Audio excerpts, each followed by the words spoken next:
ये है Warren Buffett, दुनिया के सबसे अमीर और successful investor.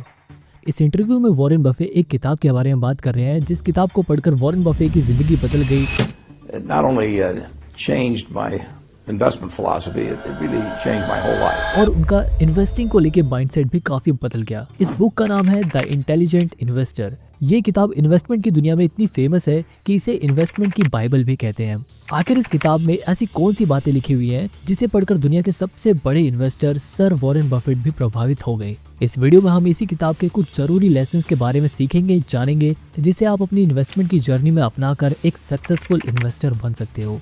Lesson number 1, investment versus speculation. इस किताब के लेखक ग्राहम कहते हैं कि इन्वेस्टमेंट का मतलब है अपने पैसों को इस जगह लगाना जहां आपकी प्रिंसिपल सेफ हो। प्रिंसिपल होता है हमारा लगाया हुआ पैसा। जो हम पैसा स्टॉक मार्केट में लगा रहे हैं वो हम ऐसी जगह लगाएं कि हमारा लगाया हुआ पैसा तो सेफ रहे और हमें ठीक ठाक रिटर्न भी मिले। और सबसे ज़रूरी बात यह है कि ये जो इन्वेस्टमेंट का काम है ये एकदम डीप रिसर्च करने के बाद ही करना चाहिए। मतलब आप किसी कंपनी के फाइनेंशियल्स, उसके बिजनेस मॉडल और उसके फ्यूचर ग्रोथ पोटेंशियल को समझते हो और तब जाकर आप ये डिसाइड करते हो कि आपको उस कंपनी में अपने पैसे लगाने हैं या नहीं लगाने। एग्जाम्पल के लिए मान लो राजू नाम का एक लड़का है और वो रिलायंस इंडस्ट्रीज के शेयर लेना चाहता है। अब वो यहाँ पर रिलायंस के एनुअल रिपोर्ट्स को पढ़ता है, उसे समझता है, उसके रेवेन्यू किस किस सेक्टर से आ रहे हैं, कहाँ से कंपनी पैसा कमा रही है, रिटेल से कमा रही है, टेलीकॉम से कमा रही है या ऑयल एंड गैस से कमा रही है। वो इन सभी चीज़ों को पता लगाता है कि आखिर कहाँ से कंपनी को कितनी कमाई हो रही है। और ये सब पता लगाने के बाद अगर उसे लगता है कि ये कंपनी अगले आने वाले 5-10 सालों में ग्रो करेगी और तब जाके अगर वो उस कंपनी में अपने पैसे लगाता है तो यहाँ पर वो इन्वेस्टिंग कर रहा है, वो इन्वेस्टमेंट कर रहा है। अब इन्वेस्टमेंट को हमने समझ लिया, आप समझते हैं स्पेकुलेशन को। स्पेकुलेशन का सीधा मतलब होता है बिना कोई रिसर्च करे, बिना उस कंपनी के बारे में जाने सोचे समझे किसी भी कंपनी में पैसे लगा देने को ही स्पेकुलेशन कहते हैं। मतलब यहाँ पर समझने वाली बात यह है कि स्पेकुलेशन तब होता है जब बिना कोई प्रॉपर रिसर्च के किसी भी स्टॉक में पैसा लगाया जाता है। अब स्पेकुलेशन में क्या होता है कि लोग सिर्फ किसी भी कंपनी में इसलिए पैसे लगा देते हैं क्योंकि उनको लगता है कि आने वाले समय में उसका कंपनी का शेयर प्राइस बढ़ेगा। ना ही उन्होंने कोई रिसर्च करी, ना ही उन्होंने उस कंपनी के बिजनेस मॉडल को समझा और बस उन्होंने अपने उम्मीद के बेसिस पर उस कंपनी में पैसे लगा दिए। कोई अफवाह सुनकर या किसी दोस्त ने किसी स्टॉक के बारे में बताया तो उसका देखी देखा किसी स्टॉक में अपने पैसे लगा देना या सिर्फ लक के भरोसे किसी कंपनी में अपने पैसे लगा देना स्पेकुलेशन में आता है। अब एग्जाम्पल के लिए मान लो आपने सुना कि कोई XYZ नाम की कंपनी है जिसका शेयर प्राइस अगले महीने डबल होने वाला है क्योंकि वो कंपनी एक नया प्रोडक्ट लॉन्च कर रही है। अब आप बिना उस कंपनी के फंडामेंटल्स को समझे, बिना उस कंपनी का ट्रैक रिकॉर्ड देखे बस उस कंपनी में अपना पैसा डाल देते हो तो ये एक स्पेकुलेशन है। अब अगर इस कंपनी का शेयर प्राइस डूब गया तो आपका पूरा पैसा डूब सकता है और ऐसा भी हो सकता है कि सच में उस कंपनी का शेयर प्राइस बढ़ जाए और आपको प्रॉफिट हो जाए, लेकिन ऐसा होने के चांसेस बहुत कम होते हैं। तो अब आपने इन्वेस्टमेंट और स्पेकुलेशन दोनों को समझ लिया, लेकिन यहाँ पर इस बुक के लेखक ने इन्वेस्टमेंट वर्सेस स्पेकुलेशन क्यों लिखा? आखिर ग्राहम इन दोनों के बीच में क्या डिफरेंस हाईलाइट करना चाहते हैं? देखो, इन्वेस्टमेंट का फोकस है रिस्क को मैनेज करना और लॉन्ग टर्म वेल्थ क्रिएट करना। बिना प्रॉपर एनालिसिस के शायद आप शॉर्ट टर्म में प्रॉफिट तो बना लोगे, लेकिन लॉन्ग टर्म में आपको भारी लॉस का सामना करना पड़ सकता है। ये बिल्कुल वैसा ही है, मान लो आप खेती करने के लिए कोई जमीन खरीद रहे हो और आप अपना एनालिसिस करके ये समझते हो कि उस जमीन की जो मिट्टी है वो बहुत ही उपजाऊ है, फर्टाइल है और उस एरिया में उस जमीन की डिमांड भी है और लॉन्ग टर्म में आपको लगता है कि उस जमीन की जो वैल्यू है वो बढ़ेगी। तब आप अगर उस जमीन को खरीदते हो तो आप एक तरह से उस जमीन पे इन्वेस्ट कर रहे हो। लेकिन आप बस अगर वो जमीन सिर्फ इसलिए खरीद लेते हो क्योंकि आपने सुना है कि उस एरिया का जो रेट है वो बढ़ने वाला है, तो यहाँ पर आप स्पेकुलेशन कर रहे हो। Graham's wisdom on speculation. इस बुक के लेखक ग्राहम का स्पेकुलेशन पे कहना है कि जो स्पेकुलेशन है वो इलीगल नहीं है और ना ही कोई इमोरल चीज है, लेकिन ये रिस्की जरूर है। अगर आपको स्पेकुलेशन करना है तो एक छोटी अमाउंट एलोकेट करो, थोड़े से पैसे लगाकर स्पेकुलेशन करो, जैसे 5,000 10,000, और ये भी मान के चलो कि वो पैसा आपका डूब सकता है या डबल भी हो सकता है। लेकिन कभी अपनी इन्वेस्टमेंट और स्पेकुलेशन को मिक्स मत करो। ऐसा ना करो कि आपने बहुत सारे पैसे जो आपको इन्वेस्टमेंट करने थे वो स्पेकुलेशन में लगा दिए। अब मान लो कोई आदमी रिटायर हो रहा है और वो अपनी उस रिटायरमेंट सेविंग को स्पेकुलेटिव स्टॉक्स में डाल देता है, तो ये तो गलत हो जाएगा क्योंकि यहाँ पर वो अपनी फाइनेंशियल सिक्योरिटी को ही फालतू में रिस्क में डाल रहा है। तो यहाँ पर ग्राहम इस बुक के लेखक ये भी कहते हैं कि स्पेकुलेशन एक हैबिट बन सकता है और अगर आप डिसिप्लिन नहीं हो तो आपका पूरा पोर्टफोलियो स्पेकुलेटिव बन सकता है जो हमेशा लॉस में ही रहेगा। तो कुल मिलाकर आज के टाइम पे ये लेसन और भी इम्पोर्टेंट है क्योंकि आज के टाइम में मार्केट इतना एक्सेसिबल हो गया है, जिसको देखो वही स्टॉक मार्केट में इन्वेस्ट कर रहा है। बस एक क्लिक करते ही डीमेट अकाउंट खुल जाता है और आप किसी भी स्टॉक में अपना पैसा लगा सकते हो। लेकिन ये एक्सेसिबिलिटी एक ट्रैप भी हो सकता है, इसलिए सोच समझकर पैसे लगाओ। ये सवाल अपने से जरूर पूछो कि आप एक इन्वेस्टमेंट कर रहे हो या स्पेकुलेशन कर रहे हो। तो अगर आप एक इंटेलिजेंट इन्वेस्टर बनना चाहते हो तो ग्राहम के कुछ गोल्डन रूल्स याद रखो। पहला है, हर इन्वेस्टमेंट का प्रॉपर एनालिसिस करो। किसी रैंडम टिप्स या ट्रेंड पर भरोसा मत करो, अपनी नॉलेज के हिसाब से उस कंपनी पर रिसर्च जरूर करो।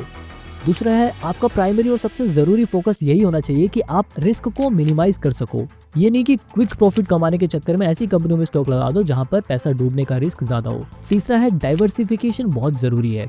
एक ही स्टॉक या सेक्टर में पूरा पैसा मत लगाओ। चौथा है, पेशेंस रखो, क्योंकि पैसा रातों रात नहीं बन जाता, लेकिन अगर आप डिसिप्लिन से इन्वेस्टमेंट करते हो तो लॉन्ग टर्म में आपको गारंटेड रिटर्न अच्छे मिलेंगे।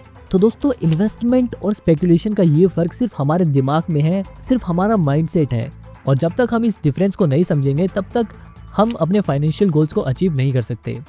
ये मत भूलो कि सक्सेसफुल इन्वेस्टिंग का मतलब है पैसा ग्रो करना कंटिन्यूअसली, ना कि एक्साइटमेंट के लिए कोई ट्रेड करके जल्दी से प्रॉफिट कमाने के चक्कर में अपने पैसे गंवा देना। तो ये था हमारा पहला और सबसे इम्पोर्टेंट लेसन नंबर 2, मार्जिन। दोस्तों, द इंटेलिजेंट इन्वेस्टर का एक और बहुत ही फेमस कॉन्सेप्ट है मार्जिन ऑफ सेफ्टी। अगर इस किताब में से आपको सिर्फ कोई एक लेसन अपनी जिंदगी में, अपनी इन्वेस्टमेंट की जर्नी में अप्लाई करना होगा तो यही होना चाहिए। और ये कॉन्सेप्ट इतना पावरफुल है कि वॉरेन बफेट ने भी इसे इन्वेस्टिंग का सबसे मेन कॉन्सेप्ट बताया है। तो चलिए इसे डिटेल में समझते हैं। सबसे पहले समझते हैं कि मार्जिन ऑफ सेफ्टी होता क्या है। देखो, इसका सिंपल मतलब है कि आप किसी चीज को उसकी एक्चुअल वैल्यू से कम प्राइस पर खरीदते हो, ताकि अगर कुछ गलत हो जाए, मान लो अगर फ्यूचर में उस कंपनी का शेयर प्राइस गिर जाए, तो आपका जो लॉस है वो मिनिमम रहे। अब देखो, ये एक तरह का बफर होता है जो आपको मार्केट के अनप्रिडिक्टेबल बिहेवियर से प्रोटेक्ट करता है। अब एग्जांपल के लिए मान लो कि एक कंपनी की इंट्रिंसिक वैल्यू 500 रुपए की है, यानी कि इस कंपनी की रियलिस्टिकली वैल्यू 500 रुपए है। अब अगर आप इस 500 की इंट्रिंसिक वैल्यू वाली कंपनी को किसी तरह 350 रुपए पर शेयर पर खरीद लेते हो, तो आपके पास 150 रुपए का सेफ्टी मार्जिन रहेगा, और यही 150 रुपए का सेफ्टी मार्जिन आपके लिए एक कुशन का काम करेगा। और अगर मार्केट गलती से किसी भी पैनिक सिचुएशन की वजह से गिर जाता है, तब भी आप रिलेटिवली सेफ जोन में रहोगे, क्योंकि उस कंपनी की जो इंट्रिंसिक वैल्यू है वो 500 रुपए है। बेशक आज उस कंपनी का मार्केट प्राइस गिर कम हो गया है, लेकिन क्योंकि उस कंपनी की जो एक्चुअल वैल्यू है वो 500 रुपए तक की है, तो फ्यूचर में वो वापस 500 रुपए पर जरूर जाएगा। तो इस तरह से आप एक सेफ जोन में रहोगे। तो अब बात आती है why margin of safety is important. देखो, एक बात तो है कि मार्केट बहुत ही अनप्रिडिक्टेबल होता है। चाहे आप कितनी भी रिसर्च कर लो, एक सर्टेन लेवल का रिस्क इसमें हमेशा होता है। चाहे वो इकोनॉमिक स्लोडाउन हो, कोई बैड न्यूज़ आ जाए, या किसी कंपनी के कोई इंटरनल इश्यूज हो, किसी भी वजह से उस कंपनी का शेयर प्राइस कभी भी गिर सकता है, चाहे वो कितनी भी बढ़िया कंपनी क्यों ना हो। तो यहाँ पर मार्जिन ऑफ सेफ्टी एक तरह का इंश्योरेंस है, जो ये इंश्योर करता है कि अगर आप गलत भी हो तो आपके लगाए हुए पैसे पर आपको कम से कम नुकसान होगा। ग्राहम कहते हैं कि ये प्रिंसिपल इन्वेस्टिंग का फाउंडेशन होना चाहिए। अब मैं आपको एक एग्जांपल देता हूँ। 2008 के फाइनेंशियल क्राइसिस के टाइम पर, जिसमें रियल एस्टेट और बैंकिंग स्टॉक को उनकी एक्चुअल वैल्यू से काफ़ी नीचे खरीदा था, उन्हें लॉन्ग टर्म में बढ़िया रिटर्न्स कमाए, लेकिन जिसने ओवर वैल्यूड स्टॉक्स खरीदे थे वो लॉस में चले गए। अब जो मैं आपको एग्जांपल बताने वाला हूँ, इस एग्जांपल को देखकर आप ये समझ जाओगे कि आखिर मार्जिन ऑफ सेफ्टी इतना ज़रूरी क्यों है। मान लो आप एक सेकंड हैंड कार खरीदना चाहते हो और सेलर जो है वो कार आपको 3.5 लाख रुपए में बेच रहा है। अब आपने थोड़ा मार्केट में पता किया तो आपको पता चला कि वही सेम कार का मॉडल आपको मार्केट में 5 लाख रुपए में मिल रहा है। तो आप वापस उस सेलर के पास जाते हो और उस कार की कंडीशन चेक करते हो। इंजन एकदम सही होता है और उसमें कोई मेजर इश्यूज नहीं रहते, तो आप उस कार को खरीद लेते हो। अब मान लो अगर फ्यूचर में उस कार को रिपेयर कराने के लिए लगभग 50,000 रुपये भी लग जाए, तो भी आपको कार 4 लाख की पड़ेगी और आप फिर भी मार्केट के प्राइस के हिसाब से 1 लाख रुपए के प्रॉफिट में रहोगे, क्योंकि आपने यहाँ पर वो कार मार्केट प्राइस से सस्ते में खरीदा है। यही सेम प्रिंसिपल स्टॉक मार्केट में भी अप्लाई होता है। अगर आप किसी तरह एक अंडर वैल्यूड स्टॉक ढूंढ लेते हो और उसे खरीद लेते हो, तो आपके पास एक कुशन रहेगा जो आपको फ्यूचर में कभी अनएक्सपेक्टेड लॉस हुआ तो उससे बचा सकता है। लेकिन अब सबसे बड़ा सवाल ये उठता है कि आखिर ऐसे स्टॉक का पता कैसे लगाएं जिनमें मार्जिन ऑफ सेफ्टी हो। देखो, ग्राहम के हिसाब से मार्जिन ऑफ सेफ्टी तब होता है जब किसी भी स्टॉक की मार्केट प्राइस उसकी इंट्रिंसिक वैल्यू से काफी नीचे हो। इस इंट्रिंसिक वैल्यू कैसे कैलकुलेट किया जाता है, इसके ऊपर भी मैंने एक वीडियो बना रखी है जो हमारे चैनल पे आपको मिल जाएगी।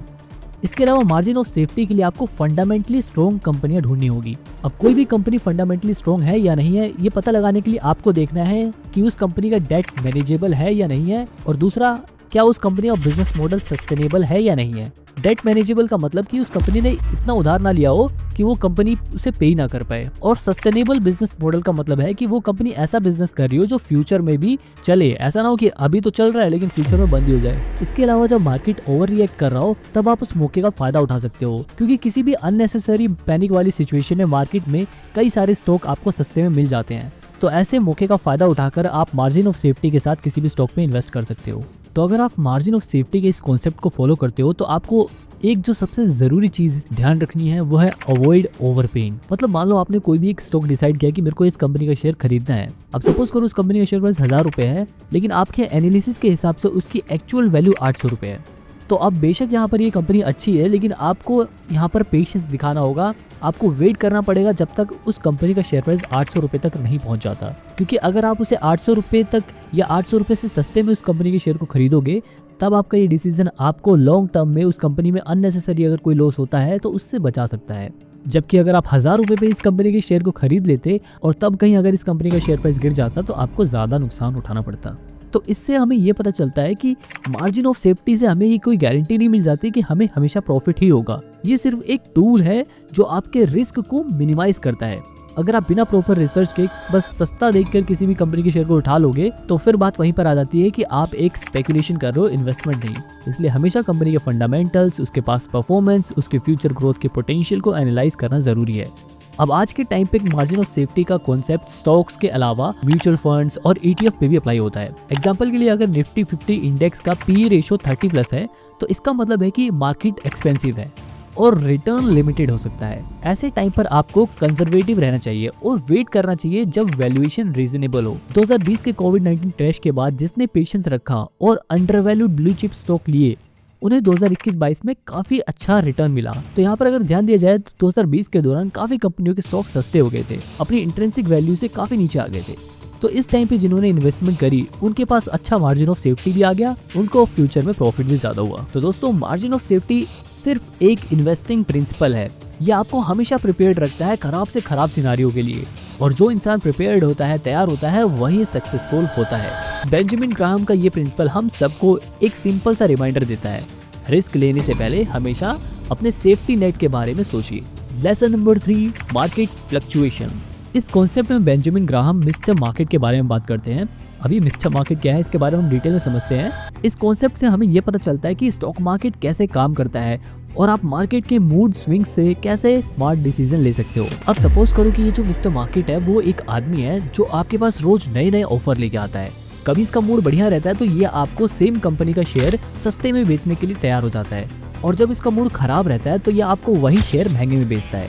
एग्जाम्पल के लिए मान लो कि ABC नाम की कोई कंपनी है जिसके 100 शेयर्स की वैल्यू लगभग 1 लाख रुपए की है। अब अगर मिस्टर मार्केट का मूड ऑप्टिमिस्टिक होता है तो ये आपको सेम उसी कंपनी का शेयर प्राइस आपको 1 लाख रुपए की जगह 2 लाख रुपए में बेचता है। और जिस दिन मिस्टर मार्केट का मूड पेसिमिस्टिक होता है उस दिन ये सेम कंपनी का शेयर प्राइस आपको 1 लाख रुपए की जगह 50,000 रुपए में बेचने के लिए तैयार हो जाता है। तो अब आखिर यहाँ पर ग्राहम हमें इस मिस्टर मार्केट के एग्जाम्पल से समझाना क्या चाहते हैं हम वो समझते हैं। देखो, यहाँ पर मिस्टर मार्केट जो है वो कोई इंसान नहीं बल्कि मार्केट को ही रिप्रेजेंट करता है। मार्केट ही मिस्टर मार्केट है। मार्केट में आपको डेली किसी दिन वही शेयर सस्ते में मिलेगा तो किसी दिन आपको महंगे में मिलेगा। लेकिन यहाँ पर सबसे इंपॉर्टेंट बात यह है कि मिस्टर मार्केट आपको कभी फोर्स नहीं करता, वो बस अपना ऑफर आपको देता है, आपकी मर्जी चाहे उस कंपनी के शेयर को खरीदो या ना खरीदो। तो यहाँ पर समझने वाली बात यह है कि आपके पास हमेशा ऑफर आएंगे उस शेयर को सस्ते में खरीदने के भी और महंगे में भी खरीदने के। ये आपके ऊपर डिपेंड करता है कि आपको कब शेयर खरीदना है। तो यहाँ पर इसका सबसे सिंपल जवाब यही है कि आपके हिसाब से जब आपको लगे कि उस कंपनी का शेयर प्राइस सस्ता है तब आपको वो शेयर खरीदना चाहिए, और जब आपको लगे कि अभी मिस्टर मार्केट आपको बहुत महंगे ऑफर्स दे रहा है तो उस समय अगर आपके पास उस कंपनी के शेयर है तो आप उन्हें बेच सकते हो। यहाँ पर इस बुक के लेखक ग्राहम कहते हैं कि मार्केट की डेली फ्लक्चुएशंस को सीरियसली लेना एक इन्वेस्टर की सबसे बड़ी गलती होती है। जब आप स्टॉक्स लेते हो तो आप एक बिजनेस के ओनर बनते हो।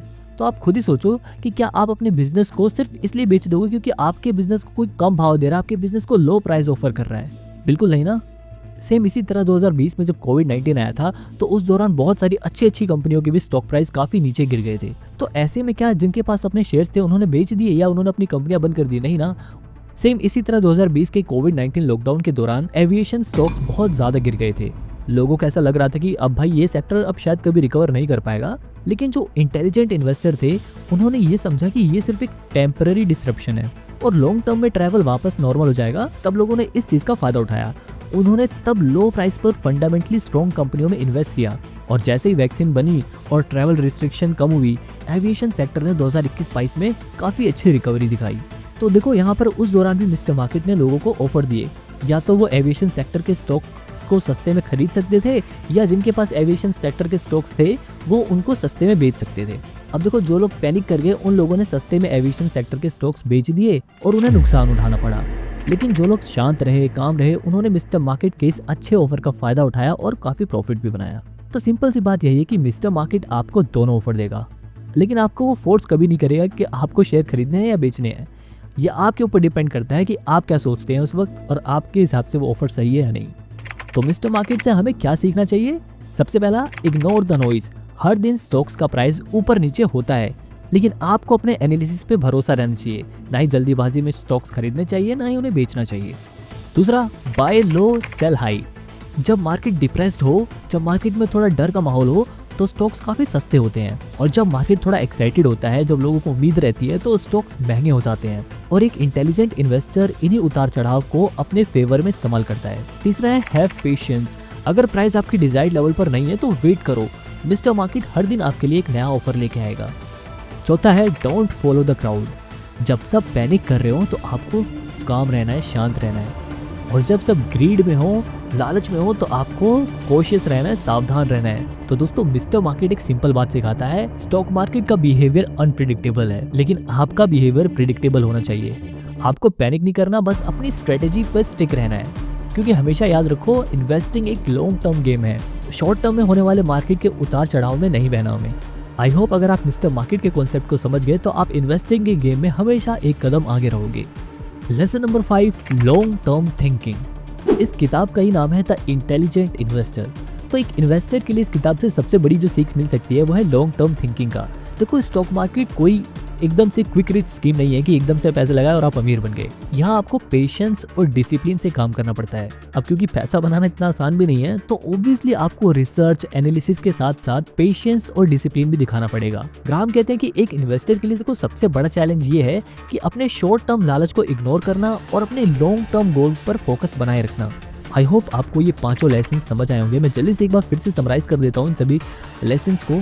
तो सबसे पहले हमने सीखा इन्वेस्टमेंट वर्सेस स्पेकुलेशन, जिसमें हमने सीखा कि आपको ये पता होना चाहिए कि आप इन्वेस्टमेंट कर रहे हो या स्पेकुलेशन कर रहे हो।